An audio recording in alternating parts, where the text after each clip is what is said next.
To do the shoulder press or the military press, you'll stand upright, retract your shoulders back, and you will do a pressing motion over your head like so. Now, with the barbell, grab the barbell slightly wider than the shoulder width.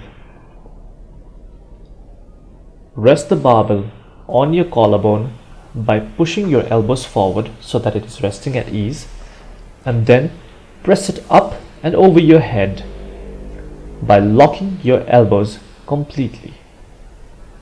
Make sure your spine is straight and your chest is out. Once again, from another angle, notice how the barbell is resting with ease on the collarbone. We are pressing the barbell over our head and locking the elbows completely. And this is how you do the military press or the shoulder press.